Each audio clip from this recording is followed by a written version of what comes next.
Welcome to Product Leaders, a podcast series by Orbis. I'm Ben Moulton. I'm Thai Silvera. Great to be joining as a co-host finally. We're back with a brand new season, more episodes, more guests, and a step up in the conversations we're having across the product pond. We'll be speaking to product leaders from startups through to scale-ups and global teams, unpacking how they actually build, ship, and scale great products. Our aim stays the same, to share insights that help those starting out in product, and practical advice for those already in the thick of it, navigating the day-to-day challenges of the role. So whether you're breaking into product or leading teams, there should be something in here for you. Let's get into it.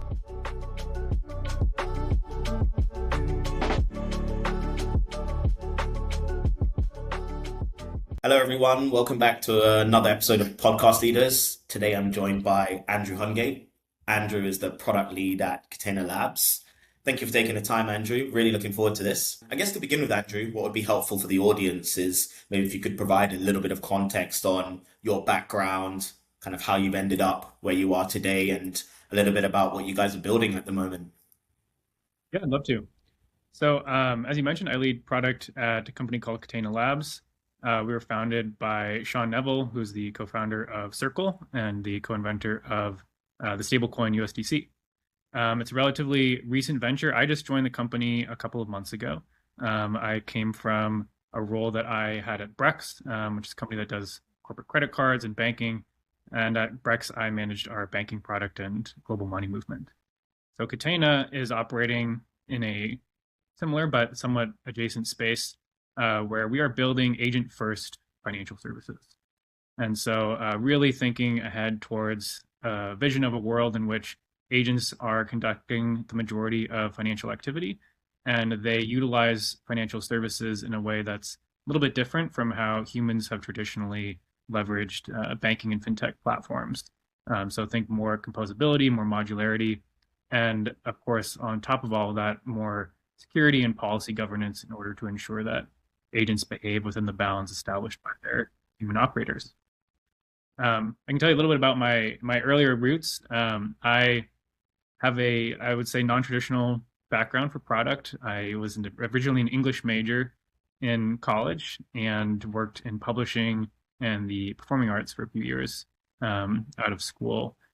Ultimately transitioned into product out of an interest to be working in a more innovative space, and I think steepen that learning curve a little bit for myself. And I've been working in fintech now for the last few years out of New York. Super cool. Yeah, obviously we've spoken before and I expressed kind of how interesting Catena sounds. I guess for people who aren't as embedded in the fintech space, some of those concepts that you just mentioned might be a little bit difficult to understand or maybe see the value of. So yeah, I guess what would you describe as the value that Catena kind of brings to this fintech space at the moment? Yeah, I would say, one way of thinking about it is kind of completing the loop between what you can query with your agentic platforms like Claude or ChatGPT, or autonomous agents like you might be running with OpenClaw or similar systems, and what those agents can actually do. And so today, I think people are starting to discover kind of the informational benefits of these platforms, right? You can connect your Claude instance to software that holds a lot of context for your company or whatever you might be working on personally. And that makes it much easier, right, to query that context, make decisions, understand kind of what's going on day to day. However, if you want your agents to actually execute on certain things, that requires a bit more structure and obviously the platforms to carry out those tasks. And so, most businesses today still use human operators for virtually everything, but a shift is starting to emerge where businesses who want to work a little bit more leanly and do more with less are leaning on agents to execute, typical roles within the company that may not require as much subjective kind of oversight. And so, financial services, especially something like payments, are a great place to start with that. And Catena is focused on basically not only providing those services, but also providing kind of the software layer on top to govern what agents are permitted to do, when, how much they can spend, how the human operator kind of interacts with those agents, and really like building up a a platform for people to get comfortable with kind of delegating some financial authority to agent workflows.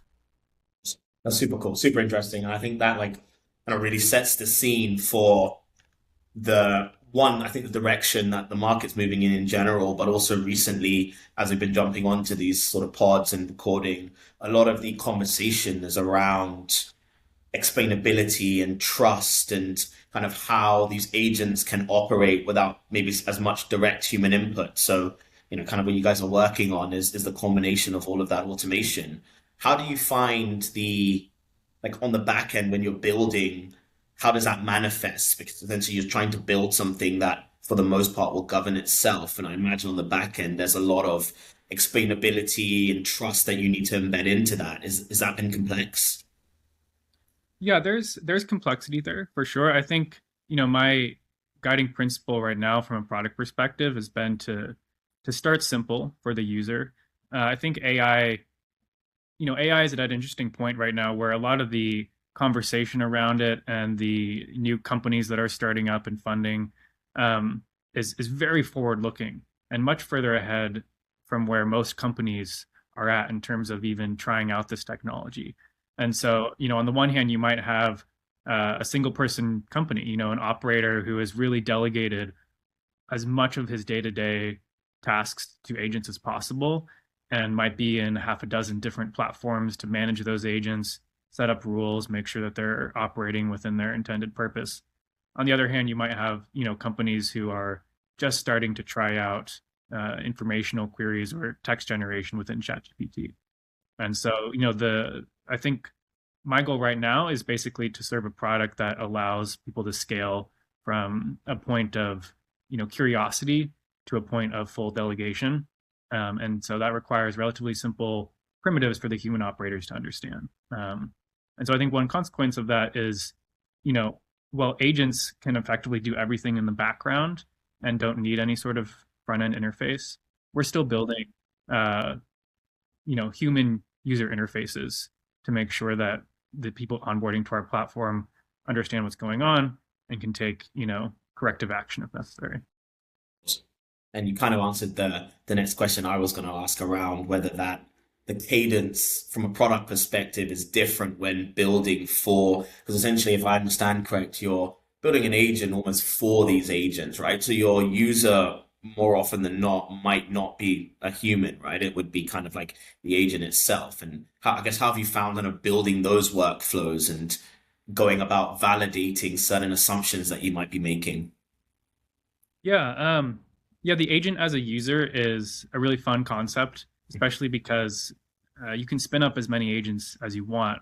And so, traditional sort of product management, you're limited to the number of real humans that you personally can reach out to and talk to. When you're serving agents, you can easily create experiments, see how agents interact with your platform under different prompts, et cetera, and get insights that way because a lot of companies will be running the same kinds of prompts, the same kinds of agents. I would say at this point, that is still pretty forward looking. Most companies, I think, are not necessarily creating their own agents. They might be using platforms like Claude or ChatGPT to connect into other software. And so, we are kind of taking a mixed approach right now. I would say the end agent as a user is something that we are baking into the architectural designs of our product. But when you interact with it and when you experience it, it's important that it still feels relatively straightforward as a human. And so, a lot of core design principles and product principles are relatively unchanged in that regard. Awesome. That makes a lot of sense, and that's super cool. I think, like as you said, it's a really interesting time for the space as a whole, and some of the stuff you guys are building feels very much at the the frontier of what's happening right now. And I think the opportunities in the space at the moment are pretty cool, but also quite endless. How have you found that transition? Because as you mentioned a little bit in that introduction, you came from Brex, who are a little bit more established. I think like technically still maybe a scale up is probably a more accurate way of describing them at this point, but the way that they're building and I guess the user that they're building for is a much more traditional fintech user as opposed to kind of what you guys are building. How have you found that transition? Has there been a change in the way you have to think? Has there been a change in the way you have to go about building? Or is it actually a little bit more consistent than you would imagine? I'm just kind of thinking for the audience who maybe a little bit more outside looking in, kind of like if you could create that picture for them, that'd be awesome. Yeah, it's a great question. I think in many ways it's not so different. Like Brex does a great job of delivering a super usable product that encompasses like a pretty wide range of financial services from card to banking expenses. Um, the end user still needs to interact with something like that, and so making sure that our product delivers like an equally transparent and fast kind of experience is important. I would say where it starts to differ is we're really interested in serving companies who are curious and exploring kind of the boundaries of what can be done with agents. When you've established kind of a product over many years and you are serving enterprise customers on that platform in a variety of different ways, you are limited somewhat in how much experimentation you can bake into the core product. And it becomes difficult, I think, to build features that feel experimental while at the same time not freaking people out who might be operating within like a pretty strict kind of enterprise framework. And so it's been fun in that way from a product management perspective because a lot of the iteration that we're doing is, it's very fast and it's just based on what people are interested in. And so if someone comes to us and says that they're building agents out for this specific use case, we can immediately throw that together and put it in the product for them to try out in ways that, I think are a little bit more challenging to do when you have kind of a long established fintech platform.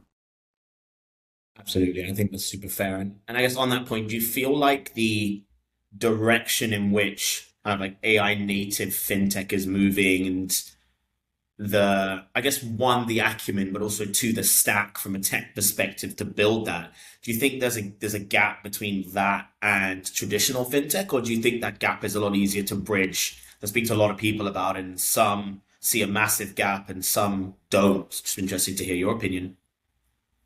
Yeah. The longer you've been around, the larger company you have, the harder it is to change your core tech stack for sure. I think that one interesting change that I think is starting to emerge is platforms like Brex or Ramp or Rippling or these kind of all-in-one financial stack platforms have operated for a long time kind of under the principle of bringing more and more functionality into their core platform so that their end user can do everything in one place. So that user might not have to go back and forth between QuickBooks and Brex, for instance, but can simply have a single kind of UI to manage everything. That principle is suddenly shifting over to the agentic platforms, right? And so nowadays, like you still want the principle of operating in a single place, but that place is now Claude instead of Brex or ChatGPT instead of Ramp, which means that a lot of that functionality it behaves in ways that are a little bit different from how it was designed in the first place, I think.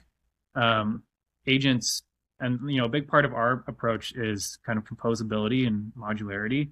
Agents can put together all the different pieces that they need in order to answer a question or execute an action. Whereas, a human going through a SaaS dashboard, they're going to have to navigate to find all of those pieces. They're going to have to, in some cases, like request more than they need in order to accomplish, let's say, like a certain financial objective. Most platforms still kind of underwrite at a very high level for a multinational company. Most banks still think about like more traditional kind of extenuated lines of credit and account constructs, whereas agents, they can essentially say exactly what they need for exactly what they're trying to do. So building a company to serve that kind of audience is quite a bit different than building a company to kind of provide a long-standing array of kind of continuous financial services. Yeah, that's a really interesting point there, Andrew. I know we already touched on it previously when I asked that question, but I guess just to deep dive a little bit further, when, essentially you're creating an agent that enacts a task on behalf of a user. So how do you still make sure that that user has confidence that the agent's enacting the task in, the right sort of way? Yeah, it's a great question. I would think about it from sort of two levels. So one level is on the tech side. We are investing quite heavily in the hardening and kind of reliability and enforcement of the rules set out by human operators to make sure that even if an agent misinterprets a task or if it's operating autonomously, it decides, to try something else, it can't actually move money outside the bounds of what it's permitted to do. And so that's important just in order to kind of backstop any accidental, misinterpretations. But the other piece is it's a little bit more psychological, which is, as you say, like how do you give the user confidence in order to set up those rules in the first place? And as I alluded to earlier, I think that's really about providing kind of a scalable approach. Most companies, when they're first playing around with agentic workflows, they will start out in a space where the agent is just making suggestions and doesn't have the ability to fully execute anything on its own from end to end. And so, typically a human operator might run an agent in that mode for a while just to make sure that what it's proposing to do is sound and based on, transparent kind of premises and context that it's maybe gathered from other systems. And then once you've reached that level of confidence, which again, like requires, I think, a lot of transparency to understand why the agent is suggesting what it is, then you can start, giving it a little bit more space to play in. And so, maybe you allow it to send transactions under a certain amount or within a certain time frame or to certain counterparties because you trust that it can do so, based on its own logic, but you still want to be in the loop for anything above that or to, counterparties who are not known. And so it's kind of like a gradual process, of training people to use agents and get comfortable with their capabilities. The other interesting piece of this is just that, those capabilities continue to grow and accelerate over time. So each new model that comes out, each new kind of framework that a platform like Claude might bake into its core applications like Cowork, all of those things help what agents can do. And kind of, I think like if you really want to go agent first as a business, you need to be continually pushing on those capabilities and not necessarily just thinking to yourself, well, the agent messed up this thing a few weeks ago, and so I'm not going to trust it any longer. But you have to keep trying. And I think, we are building a platform that really rewards those kinds of efforts. And you kind of mentioned that point around comfortability, and it's something that we're hearing a lot nowadays about, agentic workflows and people being able to adapt to them and the agents being adapted to the people and, sort of like vice versa there. And then there's this whole point around regulation within the space, which I think most people would agree is pretty light at this point, given how new it is. The more regulation slows things down and you kind of don't want to be slowing down the space right now. But given the space you're in, given that it's, for the most part going to enact financial transactions, what consideration points have you kind of taken around what regulation might come into place around these sort of concepts? And I mean, I guess just a kind of like a piggyback on top of that question, do you think the regulation will catch up quickly, or do you think we're in a place where we're still kind of 5 or 6 years out from seeing the sort of regulation that, might come into play here? Yeah, it's a great question. And, I'm not a regulatory expert. I do feel like it'll catch up maybe more quickly than regulation has caught up in the past, just because business is moving more quickly right now. As soon as value starts to emerge from on the agent side, like businesses are picking that up and running with it. And so, the slower that you are to catch up with that on a regulatory front, the more damage that can be done potentially. Not necessarily like financial damage, but I think, if you really want to accelerate the speed of adoption and some of the sort of productivity gains that can be achieved with agentic workflows, providing clear, regulatory guidelines can go a long way with that. I would say that, my approach, at least from a product perspective, is really just to maximize learnings. I think like I want to position myself at least as someone who really understands A, like what can be done with agents, and B, what businesses are actually doing with agents. Because then when regulatory frameworks either come out, or as a company we have the opportunity to advise on what those frameworks might look like, we have some insights into what would be most valuable and where maybe some clarity could be used. That makes a lot of sense. And yeah, I mean, I guess you kind of hit the nail on the head there. Regulation might not necessarily slow things down. It's just about that being consistent and clear, and once people can operate within those guardrails, and they can kind of continue to grow exponentially. Um, we spoke to kind of like a few different areas of the product that you're currently building, and I think like a few different hot topics at the moment where agentic systems are concerned. I think the audience would be pretty interested in understanding, given you're quite early in the journey, but you're also building something that is quite new, where you've seen the challenges thus far, like in kind of like productizing this idea. What's been the hardest bit in this, and albeit quite short, but I'm sure there's probably been a lot of growth in that time. Yeah, what have you found difficult? Yeah, I think the hardest thing probably is just how big of a range there is right now in terms of user adoption for agentic workflows. And so, you the risk of developing a product that is too narrowly constrained to the 1% of the 1% of the population who are really on the vanguard of delegating authority to agents is that the rest of businesses in this country are turned off by your approach because it feels too niche. And I think like this is honestly like a lot of what's happening in sort of the agentic commerce space feels very niche, not just to kind of like AI experimentation, but also I think to crypto, because there is kind of a natural pairing between agents and stable coins and other sort of blockchain based activity, given kind of the transparency that those technologies provide and the autonomy that agents can exercise in engaging with it.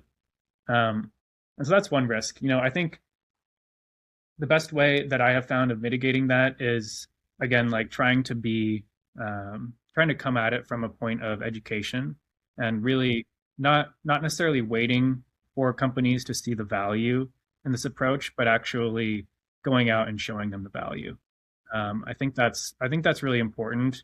And I think we've seen it play out on the consumer side as well. Like there have been attempts to roll out agentic commerce capabilities to consumers, but the value really isn't there, at least for most people. I think the most common sort of example is using an agent to book yourself a trip, which is great. But once you get beyond that, what you're really talking about is just accelerating the checkout process. And that's nice, but is it revolutionary for most people? Like probably not. And so I think there are opportunities to dig a little bit deeper there and find value, I think, in modes that aren't just about like saving a bit of time, which I think companies are working on, but haven't really come into play yet in terms of the broader market. That's awesome. That's a really good point. I was chuckling when you said that because maybe I'm a bit of a boomer, but I only very recently started to use ChatGPT to bug things for me in Claude, and it's changed my life. It feels quite revolutionary. So you're calling it surface level, but to me that was like a whole new world. I think it it shows maybe the gulf in where we are in our journeys. No, like it's totally great. I just think most of the value of that experience is around kind of the browsing, right? Like figuring Mhm. out what are the options, what's the best ticket for me to get, what's the best restaurant, what's the best mug for my pantry. But the commerce side of that, it's really just executing the purchase. Yeah. So it's nice to be able to do all that in one place. But I think like if you were to separate that out and push someone into a checkout flow once you've determined exactly what it is they want to buy, it wouldn't feel all that bad. And that's kind of the back step that OpenAI took recently in terms of going back to the form of agentic checkout that actually relies upon the merchant flow, because they found conversion rates ultimately to be higher in that experience than when we're checking out directly within the ChatGPT interface. That's a really good point. And a very nice kind of segue into the last question around kind of like the Catena world, and then we'll just very briefly talk a little bit about yourself in the transition. How are you building in that kind of infrastructure to be determining value? You mentioned it a couple of times throughout this call, right? Like you're still in that mode of trying to learn, you want to validate assumptions. And I think for a lot of product managers out there, especially ones who are maybe earlier on in their journey or stepping into a position where there's a bit less structure than what may have existed previously, that's often a sticking point. There's a plethora of different ways that we could, collate data and then make decisions off the back of it. But it's about what data we're collating for most people, right? So yeah, as much as you could share there, I think would be really valuable for some people. Yeah, there's the paradigm we're in right now is one where I think businesses are mostly focused on saving time and doing more with less. And so, if you're a startup, you're a small business, AI gives you the opportunity to grow more quickly without necessarily needing to hire more people. And that's a huge value proposition in and of itself, relies upon some of the, instant sort of context gathering that can be achieved through the agentic platforms. And it's also the use case that we're playing in right now, which is really enabling businesses to scale using, delegated sort of financial services to do so. I think like the next step after that starts to get a little bit more interesting. And some of that involves actually changing the ways in which business is done. And so, on the payment side, I think one common example that people throw around is the idea of micropayments or sort of continuously streamed payments as a novel form of paying for services only in as much as you actually use them. Agents will be good sort of managers of those experiences because they don't have the kind of cognitive overload of needing to reconcile a massive number of payments to the services provided. They can do that programmatically, and they also use stablecoins very, very well, which are well suited to those smaller and more frequent payments because they're cheaper and almost instantaneous. I think like one example that I've been talking to companies about recently is the idea of just payment terms. Most procurement cycles rely upon like a relatively small set of kind of standard anchored terms, 30 days, 45, 60, 90, et cetera. Part of that is just industry standard. Part of that, though, comes from kind of the manual work and cognitive labor that goes into like managing a procurement cycle and doing PO matching and understanding when payment needs to be released based on the met terms of the contract. When you start to push some of that work onto the agent side, then I think like some interesting opportunities for value start to emerge around maybe shorter payment terms. Maybe payment that occurs based on a kind of wider set of met objectives, which would be pretty onerous for like a human-led team to figure out, but which agents can kind of get through very easily. Maybe you get something more like daily payments up and running much more easily. Maybe you can negotiate more idiosyncratic payment terms, based on your cash flow needs. This is also, I think, a space where real-time payments like stablecoins start to play well because you can get away from certain float requirements that traditional payment platforms or banks might impose upon you, where it takes 2 to 5 days for ACH payments to run end to end in a cash conversion cycle. All of this stuff is really, really just starting to emerge, but I think it's a good example of a kind of value chain that is less about doing more with less and more about actually changing kind of the underlying structure of business. And then I think there's a whole nother realm that really I don't think has started to emerge at all yet, but which I've found pretty interesting, which is the idea of marketplaces and using agentic commerce to actually facilitate more efficient price discovery, matching buyers and sellers, all that good stuff. There's a lot of expense and friction that goes into just matching consumers with sellers. And I think if you manage to kind of roll out new agentic forms of doing that, especially in competitive markets, some of that value can start to accrue back to the consumer side. And then all of a sudden you have a world in which there are real incentives to engage in agentic commerce beyond just, saving yourself a bit of time. That's awesome. That's a really cool idea. And I think like, yeah, I mean, as someone that's sat here trying to absorb and learn as much as possible, that use case is a really cool one to kind of understand the value that you guys could bring. Awesome. No, really appreciate that overview there, Andrew. I guess just lastly, before we wrap, I'm just interested in kind of like hearing about, from a personal perspective, how you found the transition. See, like the world you're in now is somewhat similar to where you were previously, but I think potentially the pace and speed at which you're doing things and maybe the autonomy and ownership that you might have now is a little bit greater than previously. Have you found that you've had to unlearn certain things or potentially learn new things in order to kind of stay up to speed with things? Definitely. I mean, part of the transition for me has just been going from a larger company to a smaller one, which has always carried with it its own changes and modes of operating. Typically at a smaller organization, you don't need to spend quite as much time kind of orchestrating cross-functional collaboration and communication, and you can spend a lot more time doing, which is great. I think like making this change, particularly right now when agentic software is really taking off, kind of like accelerates that same transition. And so, you know, every PM right now is kind of being expected to do more, given that they have access to a wider set of tools. And, there's a lot of these talking points that I think have sort of become rote on LinkedIn, which is, the PM's favorite sort of echo chamber.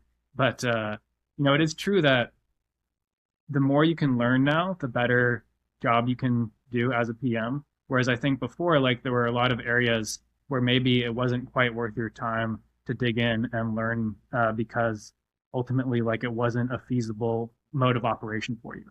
And so, one example I would give is data analysis. I would say that I have spent quite a bit of time kind of learning about modes of data analysis and statistical methods so that I can kind of run those independently and understand the conclusions reached. But nowadays, like all of that analysis side can be done at the stroke of a key using Claude, or Claude plugged into, sort of a data analytics platform. However, like that means that as a PM, like you really can start to leverage what you understand about the customer in order to run those analyses more effectively. And so if Claude like recognizes a pattern in the data, you are uniquely qualified to understand like whether or not that pattern maps onto something that about how your users behave and use the product, or if it's something genuinely novel, or if it's statistical noise. A lot of that I think is kind of an art. And anyways, I go on here, but the point is, I am learning a lot more these days, I think, than I've been able to in the past, just because I have the incentive to really dig in and become an expert in areas that I couldn't feasibly kind of touch before. Awesome. That's super cool. And I guess just final question, if you could give one piece of advice to up and coming or maybe just product managers who are looking to upskill, and I think you hit the nail on the head. Product managers are asked nowadays to do more than previously, and a lot of them are interested in, okay, how can I upskill to set myself apart? What area would you say you sort of focus on first? Yeah, I'll give two pieces of advice. One I think is uncontroversial, and the other might be a little bit more controversial. The uncontroversial one is to start building stuff. It's never been easier, and the quicker you can get into one of these agentic building solutions, to understand like what it takes to actually kind of construct an end-to-end application and test it and run up experimental use cases, the better you'll be able to work within your organization with engineers and designers and higher ups to kind of get the job done. The slightly more controversial opinion is that I don't think PMs should stop writing. I think like strategy and sort of feature direction is an area where the LLMs still are not performing all that well. In my experience, the output from an LLM tends to kind of be conclusion first and then supporting evidence second.